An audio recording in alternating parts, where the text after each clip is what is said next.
오늘 우리가 함께 읽은 본문 말씀을 통해서 사도 바울은 우리의 구원의 원리 그리고 예수 그리스도의 구속의 은혜를 아담이 범죄함으로 말미암아 온 인류가 타락하고 또 죄악 가운데 출생하게 된 것을 비교해서 우리에게 가르쳐주고 있습니다.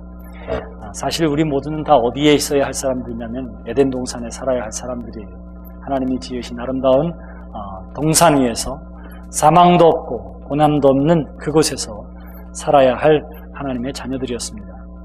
아담과 하와를 하나님께서 만드시고 모든 것들을 다 누리고 그 가운데 기쁨과 행복 가운데 살게 하시고 딱 한 가지를 금하게 하셨습니다. 그것은 뭐냐 하면 바로 선악을 알게 하는 과실은 먹지 말아라. 이것을 먹으면 내가 정령 죽으리라 하는 말씀이었죠. 사람들이 생각할 때 뭐라고 얘기하느냐면 이왕 줄 거면 다 주지. 왜 그것만 남겨놓아서 이렇게 이야기하기도 하고 또 아예 그러면 사람이 접근하지도 못하게끔 만들어 놓던가 하지 왜 그렇게 보암직도 하고 먹음직한 과실이었을까? 차라리 선악과가 막 냄새도 나고 보기도 흉했으면 그럴 생각도 하지 않았을 텐데 왜 하나님이 유혹의 거리를 남겨놨나? 이렇게 이야기하는 사람들도 있어요. 그리고 하나님께서 죄를 범할 수 있도록 덫을 놓았다면 그 덫에 걸렸다고 해서 사람을 심판하는 것은 선하신 하나님이 아니라 이렇게 이야기하기도 합니다. 여러분들의 생각은 어떠세요? 하나님께서 이렇게 하신 이유가 도대체 무엇일까요? 저는 이렇게 머리를 지금은 이렇게 다 덮고 있지만 이제 한국에서 중학교 다닐 때는 다 머리를 짧게 깎았습니다. 그런데 제 머리 뒤에는 작은 흉터가 하나 있습니다. 그 흉터가 뭐냐 하면 제가 아주 어렵게 태어났어요. 야베스는 아니지만 어머니가 출산 고생 하다가 집에서 못 나서 병원으로 갔습니다. 그러니 얼마나 어머니가 고생했어요. 그래서는 집게로 이렇게 잡아서 쭉 뽑았는데 제 눈 위에 흉터가 있고 그리고 이 뒤에 흉터가 있어요. 간혹가다 거울을 보고 또 면도를 하다가 이렇게 볼 때마다 아이고 우리 어머니가 낳았느라 참 고생했구나 하는 것들을 생각하게 만드는 흉터가 있습니다. 여러분들의 삶에도 역시 마찬가지일 거예요. 뭔가를 생각하게 만드는 것들이 분명히 있을 것입니다. 어떤 사람은 처음 이민 올 때의 그 가방을 버리지 않는 사람들도 있습니다. 내가 처음 왔을 때에 그 가졌던 마음 그리고 형편과 처지를 기억하며 감사로 살아야지 하는 사람이 있고요. 제가 언젠가 우리 교회 나오지는 않습니다만 와서 예배를 좀 드렸으면 좋겠습니다 해서 어느 가정에 갔습니다.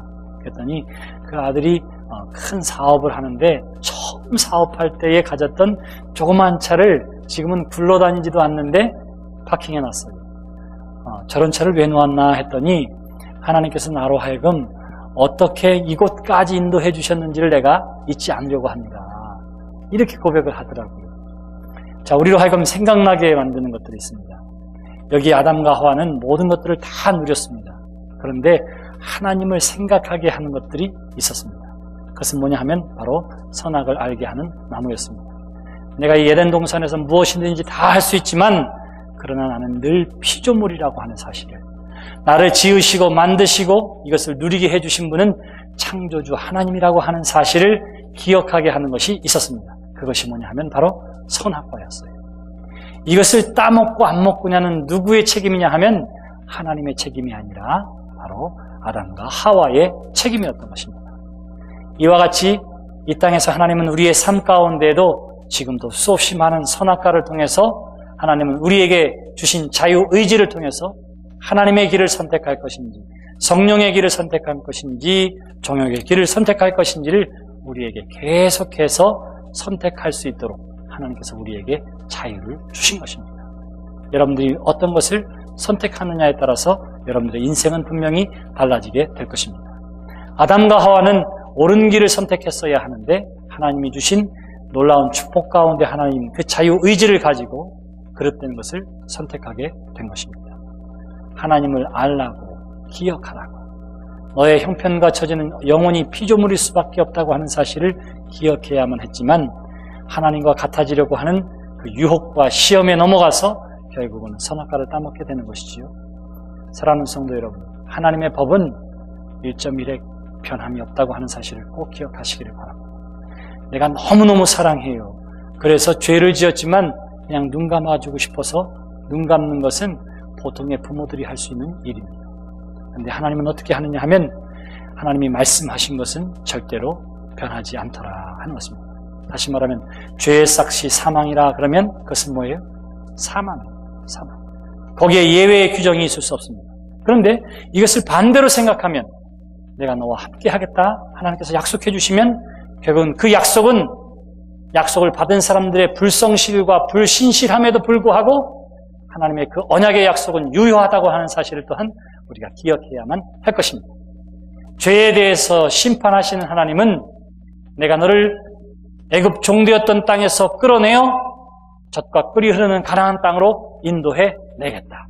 나는 너의 하나님이라 약속하신 하나님께서는 이스라엘 백성들이 끊임없이 범죄하고 하나님 앞에 죄를 짓고 우상을 숭배하고 했지만 하나님이 약속해 주시고 언약해 주신 그 사실 때문에 이스라엘 백성들을 가나안 땅으로 인도해 내신 줄 믿습니다. 사랑하는 성도 여러분, 이 약속은 그래서 오늘 우리에게도 유효한 줄 믿습니다. 볼지어다 내가 세상 끝날까지 너희와 함께하리라. 예수님께서 그렇게 말씀하셨습니다. 예수님께서 말씀하셨기 때문에 오늘 저와 여러분들의 삶 가운데는 늘 우리와 더불어 함께 해주시는 임마누엘의 성령께서 함께 동행해 주심을 믿는 여러분들이 되시기를 주님의 이름으로 기원합니다.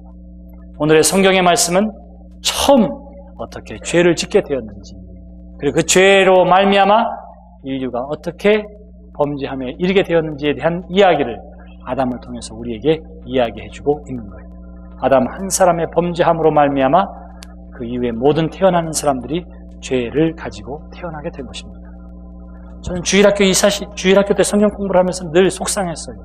내가 아담이었으면 절대로 그러지 않았을 텐데, 이런 생각이 들더라고요. 내가 아담이었으면 절대로 그러지 않았을 텐데. 참, 뭐가 부족해서 그랬을까? 그렇게 이야기하면서도 제가 가만히 저 자신을 보니까 부족함이 있어서 죄를 짓는 것은 아니더라고요. 하나님을 몰라서 죄를 짓는 것도 아니더라고요. 오늘도 우리가 찬양을 통해서 고백한 것처럼 우리 자신의 삶을 가만히 돌이켜보시기를 바랍니다. 우리가 얼마나 하나님 앞에서 수도 없이 많은 죄를 지어요. 아침에 새벽 기도하고 말씀 준비하고 저녁에 또 말씀 준비하고 기도하고 그러는데도 생각으로 범죄할 때가 얼마나 많이 있는지 몰라요. 오늘도 제가 한번 살인할 뻔했잖아요.